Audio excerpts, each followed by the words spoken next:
Poh is interesting because on the flip side, I know we always talk about Poh. The idea of the anti-transcendentalist vision is being more like internal, thinking about one's own like contemplation of their life and trying to make sense of the chaos in your mind personally, internally. So that's always like the interesting like dynamic between ICP, because it's like this very personal expression of insanity and the outward expression of it. Yo, it's Hatchet Chat with Lars and Snax. Your juggalo homies talking hatchet tracks. There's hatchet beats and hatchet raps. The whole catalog's packed full of classic gems, and we talk about them all on Hatchet Chat. Whoop whoop. Whoop whoop. What's up, y'all? It's Hatchet Chat. We be dropping these quickly because ICP's dropping mad stuff. So that's what's up. I'm MC Lars. I'm MC Snax, y'all. What is up? We hope you ninjas who went to the gathering had a good time. It looked like an absolutely crazy gathering, tons of dope acts and all kinds of flavor as always. And one piece of that flavor is the fact that we actually got the third and final seed of Yum Yum Bedlam, Woh the Weeping Weirdo. That's what we're going to be talking about today. Dropped, of course, the first day of the gathering. Physical copies are available for sale, as well as online streaming services came out the first day, which was July 5th. And yeah, man, that's dope. Like, were you keeping up on social media, checking out for the gathering? Did you see any of that flavor, Lars? My dude, Mr. E, who's one of my students in the Lit Hop Academy, he's in a group called Pencil Neck. He was telling me how they had a box set with Yum Yum and the 3 seeds, which is cool. Yellow Wolf was there, Mad Child, who else? My boy Ritz, who I've known forever, like he played. So it's like a lot of talented people. We're hoping to be back there next year. But yeah, it looked fun. I mean, it's interesting how the seminar was Shaggy's solo set and the 3-headed monster. Yeah, man, like that was the thing this year. There was like the ICP mystery seminar, and there's been a mystery seminar promoted before. People didn't know what to expect. ICP on their social media said it could be pretty much anything, and to a lot of juggalo surprise, it was a Shaggy 2 Dope solo set followed by a 3-headed monster set back to back. That's pretty fresh if you ask me. Yeah. And indoors in that small tent up on the hill, like that's cool. That's like an exactly experience. The 2 remaining members of Sugar Hill Gang played, Wonder Mike and Master G, which is special because it's the 50th anniversary of the hip hop's anniversary with Kool Herc's first set, and of course Sugar Hill Gang, the first group to make a hit song. So that's cool to give props to the old school, and I'm sure they paid them well, and like it looks like they got a good reaction. The Replicon Radio YouTube has a video part of their set,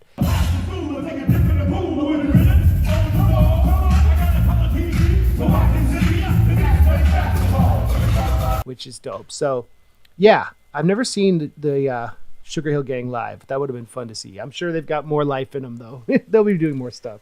Oh, no doubt, dude. And yeah, like that ICB have always kind of brought in like kind of the pioneers of hip hop into the gathering. It's kind of well respected outside of the Juggalo universe because of the crazy acts they get, and you can't get any more a more pioneer type act than the Sugar Hill Gang. So fresh, dude. I was watching that the videos of that set too, man. There's a lot of dope acts this year.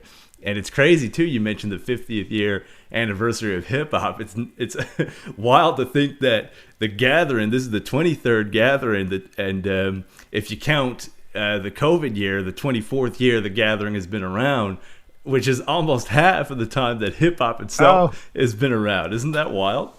Yeah, that's interesting. That's cool. I mean, yeah, and also shout out to Hex. He played on the main stage, I think, and Arrested Development, who Jump Steady is stoked on. What was the great interview he had on that show? You sent me the link. It was man. Talks hit. Manny and the Homies podcast. You know, Manny is, of course, a part of the Shaggy Show on Twitch, and him and his homies have a dope podcast, Talks Hit, on YouTube. And they recently had Jump Steady on right before the gathering, which was super cool. And you're right, he was mentioning how excited he was for Arrested Development.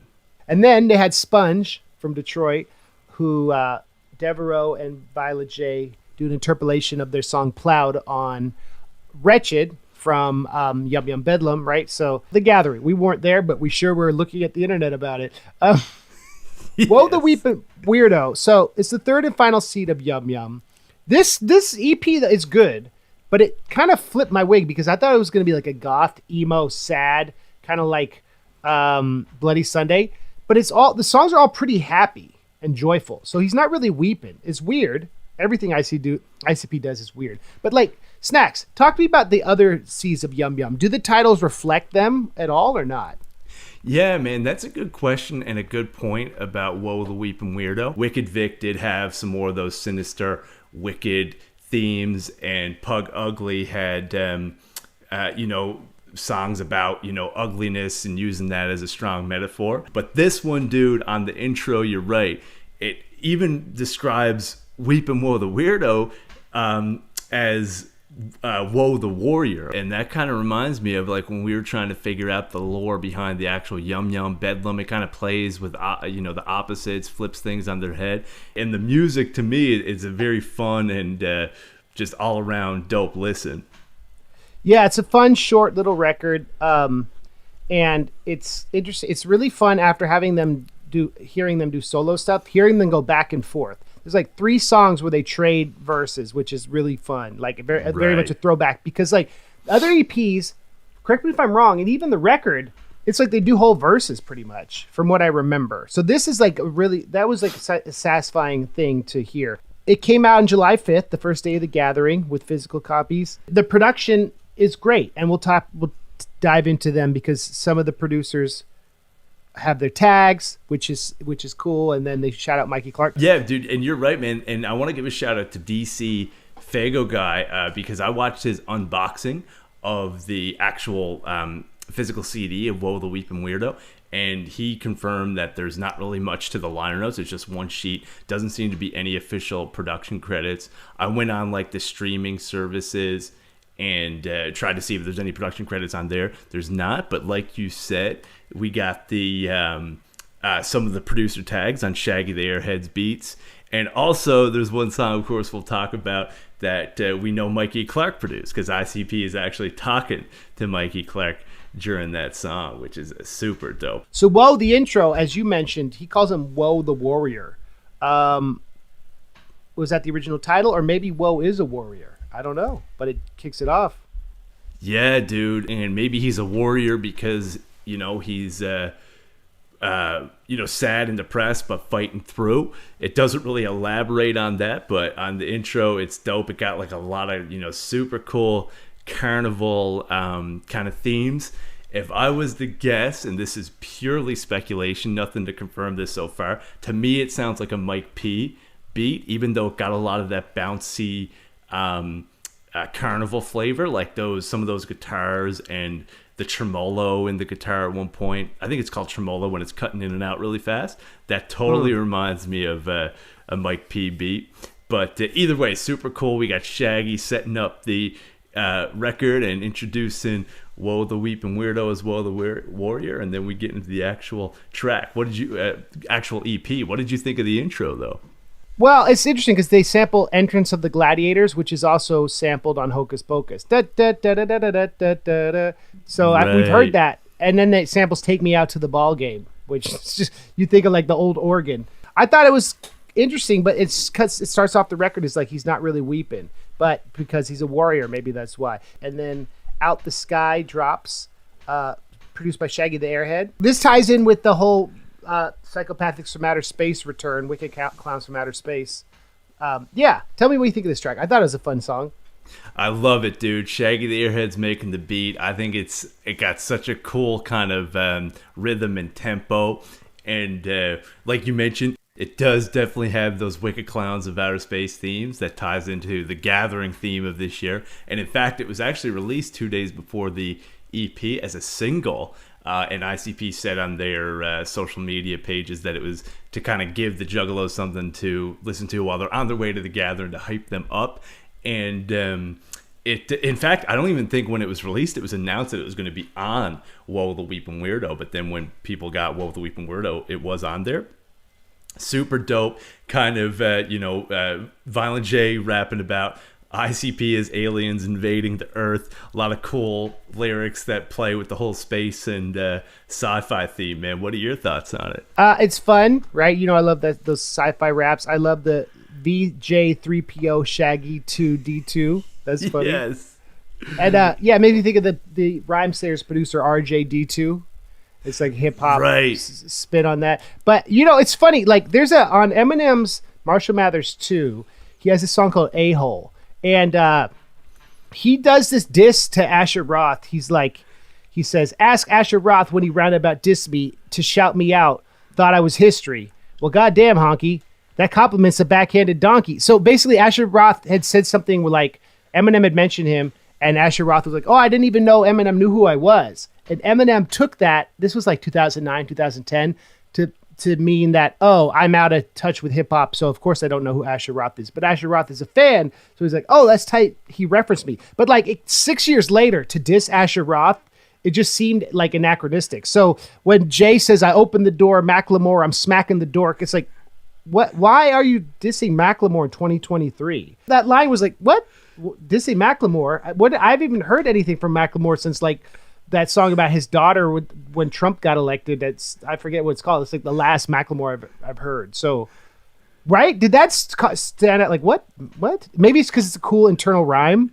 I don't know. Right. I did notice that when I heard the Macklemore theme. Now I'm not the most like current guy on what's going on in like mainstream music, but I thought of that as well. Like, geez, like Macklemore, he's not like the dude you'd think as a reference, but. Maybe it's like because they're aliens or something, it takes a while to get to them or something, like on whatever planet they're from. Like only like, the biggest rappers from 7 years ago are kind of making their way to them, There's a really funny video when they're doing ICP theater. They're watching "Can't Hold Us," the Macklemore, Macklemore's second single. Yep. And they're just like laughing. They're like, "Oh man, they shot this all over the world. The label's gonna be so mad that they spent this budget on this video." This is the record label investing every penny they got to make sure that Macklemore is not a one-hit wonder. Yo, instead of this flop star, this guy is done. You know what I'm saying? Not only that, no he will be more assassinated by the record label. Right. But the cool thing about Macklemore 10 years ago, 13 years ago, or whatever, was that it was his label. So he spent all the money they made independently. So it's like kind of like funny for them to be dissing the new school of indie rap and assuming that a major label was the one who got them their shine, when really it was the internet. And the fact that Macklemore's manager had been like Brother Ali's agent and like managed a lot of like indie artists, speaking of Rhymesayers, gotten in with like the hip hop community as the agent and then managed them and then got a distribution deal with a major label. But all their funding came out of like, it wasn't like a label's budget. So that was like a funny perspective on the change of new school indie rap.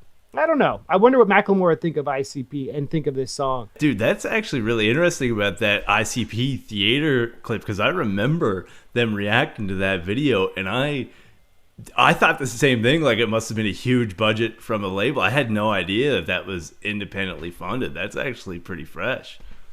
But the fact that that song had such radio play meant that they made money from their own label to pay for it. You know what I mean? And then it was like super cool.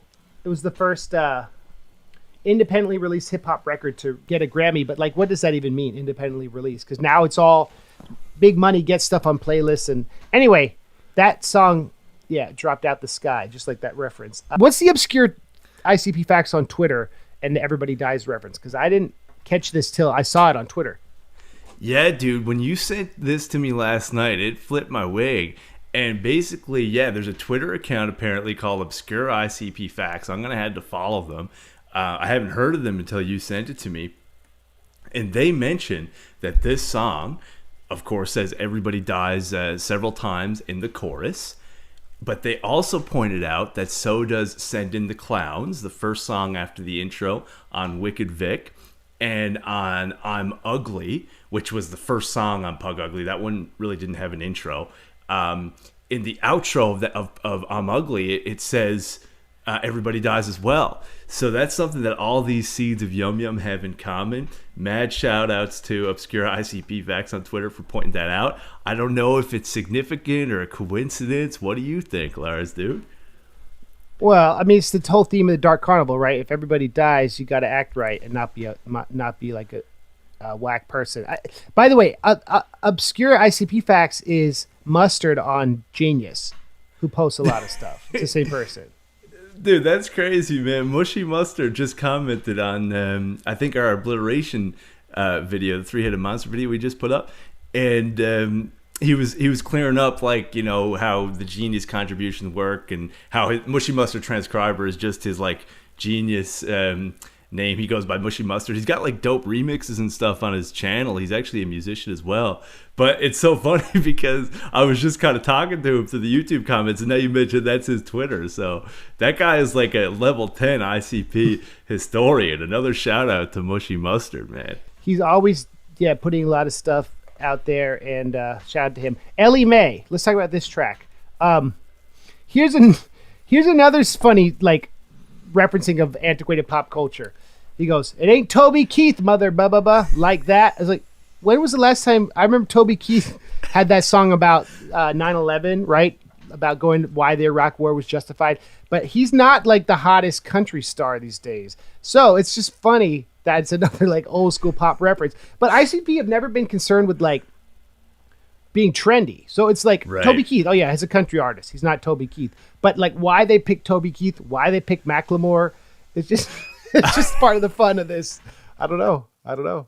Yeah, dude, and that's the song we were talking about with Mikey Clark. You know, Violent J is actually, you know, talking to Mikey Clark in this track, and it's just a very, very humorous track in the vein of some old school ICP. Let's just say they're, you know, talking about their aberration of some unconventional beauty standards, and Mikey Clark's production kind of got that old school bounce to it. And mixed with the humor, definitely reminiscent of that old school flavor. It's probably the song I've laughed the most at in a while by ICP. I was really getting a kick out of it. Them like doing a parody of country music. I mean, they've been down this route a lot, but it works. It always works, and it's not Toby Keith though. No, definitely not, man. And another track I found fun. I found really funny was "Hungry Like the Wolf." I believe that's Wicked Vic. This upcoming track reminded me of that. Keep on chopping, dude. What do you think of the Steve Miller cover? Yeah, because it's the same sort of thing, right? Right. Taking a song. I mean, it's just taking old songs and then doing fun stuff with them. That's just definitely a thing they do. The chop chop slide, right?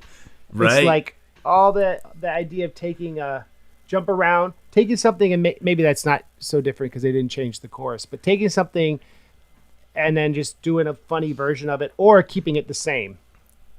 Fun song. Yeah. Yeah, man. This is kind of like a parody. It's like if Weird Al did parodies, but just based on being a serial killer, you know what I mean? And that's kind of like Hungry Like the Wolf did that kind of serial killer spin on a classic track.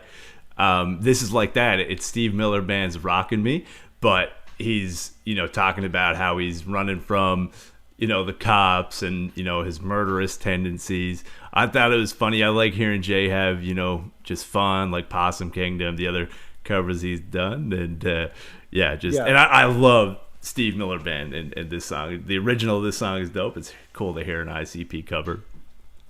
There's a song called All Right Now by a band called Free that sounds a lot like Rockin' Me. It's an old 70s song. It was the song they'd play at it's like the Stanford's theme song at the football games when people had a touchdown or whatever. But like, so I heard that, I was like, oh, it's All Right Now by Free. And I did a sample of that in college where I rapped over it. And I was like, oh, they're sampling the same song. I was like, oh no, it's not. Just the 70s songs were similar. So I got excited, but then I got more excited that it was Steve Miller because like I don't think ICP's ever sampled Steve Miller, have they? Or done interpolation? Oh, the Joker. Twisted did the Joker. I was about to say, not ICP that I can remember, but you're right, on Cryptic Collection Volume 3, they did the Joker, dude. And Keep on Rockin' Me is like, it's one of those songs that like I went from Phoenix, Arizona, like that will get stuck on my head. There's two songs like that that'll be stuck on my head for weeks on end at just random times. This song, and now I have a Juggalo version of this song to get stuck in my head, but also Cher's Believe. Do you believe? That song has been stuck in my head on and off for about 15 years. It's almost like a problem at this point. But anyway, so at least now I got an ICP version to get stuck on my head. That was the first. That was the first like mainstream song to use the T-Pain auto-tune Antares effect, right? Right, Cher, dude. which was kind of tight. None of the Cryptic collections are on. Oh no! Look, Joker is on Spotify. Wow, the twisted interesting. cover, and it's the most played song on that compilation. That's a great Cryptic Collection, really? Cryptic Collection 3. Yes. Wow, dude. I would have figured like Shock and Awe or something. That's really interesting that that Joker is the played track. Very interesting. So Walt Whitman, transcendentalist, famous for his poem "The Song of Myself," and he says, "I sound my barbaric yawp over the roofs of the world," which shows the sense of freedom, individuality, self-expression, and it's the idea of like embracing your true self by just being loud, screaming like a banshee. Right? That's like what punk and metal and everything kind of has this connection to transcendentalism, because it's the idea of like unfiltered expression of just being wild in the woods. So Poe is interesting because on the flip side, I know we always talk about Poe, the idea of the anti-transcendentalist vision is being more like internal, thinking about one's own like contemplation of their life and trying to make sense of the chaos in your mind personally, internally. So that's always like the interesting like dynamic between ICP, because it's like this very personal expression of insanity and the outward expression of it. So I feel like Banshee is an interesting song because it balances those two things, and it has a really interesting aesthetic choice made by Shaggy the Airhead, where you have like the stock rock drums on Jay's beats and then the 808 Atlanta beats on Shaggy's parts. And I know the last few episodes we're always talking about Memphis hip hop, Memphis trap, but the Atlanta trap is like the faster version, and that's kind of what you hear on this part of the song. And I think it's a really cool musical moment that reflects the dichotomy of the romantic transcendentalist versus anti-transcendentalism in the context of Whitman. I don't know. I know you're gonna say the same thing. Dude, you read my mind, Lars. We had the exact same notes for that. No, dude, that is so fresh, and that makes sense, dude. That's super insightful, man. This song is so dope, and it kind of reminds me of a Scrub Gang, where it's talking about it's describing juggalos are super down on their luck. And I'm glad you brought that up about like Walt Whitman and transcendentalism. Transcendentalism. Yeah, transcendentalism. Because that's cool. Because I was having a hard time, honestly, connecting the Banshee line. You know what I mean? I thought like I was having a hard time connecting to the verses. So that's fresh, Lars, man, as always. Just not care. Thanks, man. Not caring, right? Just being like, they don't like my music, but they hate my show. That's a really funny line. That's what is Shaggy's my favorite line is from that. It's like that idea of like, oh, the restaurant was horrible and the portions were so small, like a Borscht Belt comic. Oh, the music was bad, but the show was terrible, right? Right. And it just kind of got that like down on my luck, but I'm still trying to school life, and it's all good. I'm not going to let it get to me. And that, in many ways, is the juggalo ethos. So fresh. Average Joey is a Shaggy song, because we know Joe is Jay and Joey Shaggy. And so this song reminds me of How You Been. But there's something interesting. On Shaggy's solo record, his character, when he becomes the evil Shaggy, is drinking. And he has the line here, I'm in the den sipping hen. Where it's like, oh, it's the same character, where he's like playing the dichotomy of he's the family man, but then he goes out and kills. The one who goes out and kills is the alcoholic. And I think like a lot of people in AA in recovery, it's this tenuous line where like your sobriety is like a thin line keeping you from doing like really bad things. So I don't know. It's like a testament to his own spiritual journey. It's also a fun track. It's got jazzy vibe. It reminds me of Nate Dogg throwback, like on the hook. But what do you what do you think about this song, Snax? Yeah, dude, I agree with you. That's a super dope analysis. And yeah, with that G-Funk comparison, I was feeling that big time. This, I think, is actually my favorite song of the EP. I enjoy the whole EP. I've been bumping it regularly, but I gotta say, man, this song I love. I wish I knew who produced it. Speaking of that, like funky kind of G-Funk bassline flavor, don't know who produced this one yet. If any juggalos do know, feel free to comment because we couldn't find it when we were researching for the show.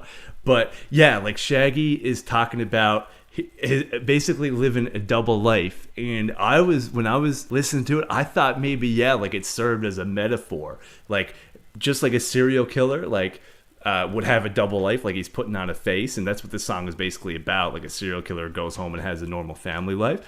Like, to me, it sounds like a metaphor for like him having a normal family life, which we know he has a pretty normal family life because we see on Twitch, like he's kind of just like a normal dad, just schooling it as a family man. But then he has this crazy career as one half of ICP, you know? So that's got to be a crazy dichotomy, and I really felt like this track served as such a cool metaphor. I love the hook. It's been stuck in my head since I've heard this. Just a dope song, man. I can't express how much I love it. I remember there was like a documentary or interview where Shaggy was saying how, like, even when you come home, you're trying to watch TV, you still hear like all the voices of the juggalos who are like, I almost killed myself, man. I was doing meth 10 times a day until I heard Riddlebox, and now I haven't killed myself. ICP fans are intense, but they also respect the clown's autonomy, but sometimes it always sticks with you. Like this killer, he can't forget what he did. So it's a clever song, and he's just an average Joey. So that's right. That's what's up.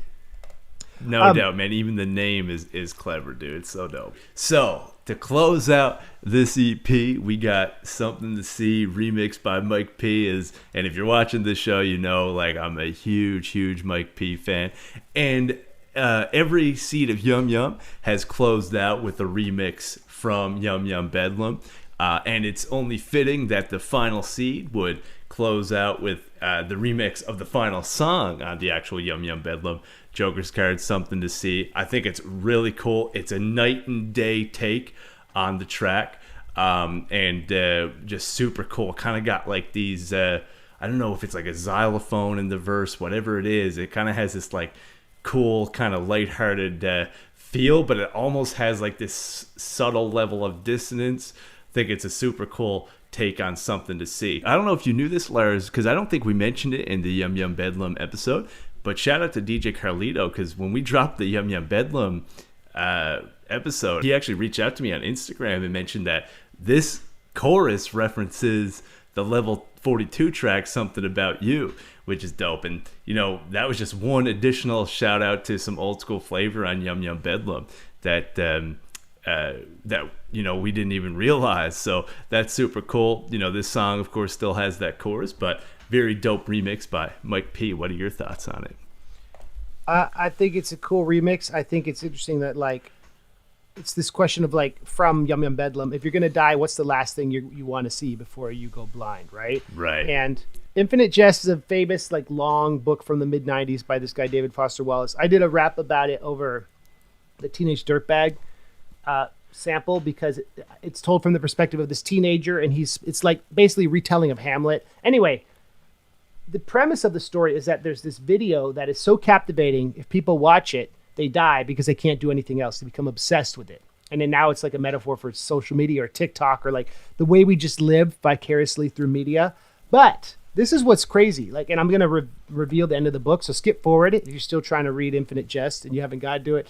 The last thing that you see in this video, it's a video of you being smothered to death as an infant by the most beautiful woman in the world, because that is such a captivating image that you can't look away. This idea that you're loved by the most beautiful woman in the world, and she wants to kill you so you don't have to live a life of suffering and pain. It reminds me how one of Kerouac's early writings talks about how the happiest a young person will ever be is like sitting in their bed reading like these really cool fantasy novels and pretending they're like knights in a kingdom far away. Like, going to an imaginative place where everything's perfect in a dream state is the most beautiful lens you can have for seeing the world. So, Something to See. If the last thing you see is so beautiful and protecting you, that is like an addictive lure into this dark reality. So I think of Yum Yum's lure. I think of Yum Yum Bedlam. This idea of something that's so beautiful and so dangerous and so protective, and how Yum Yum is the only female Joker's card so far,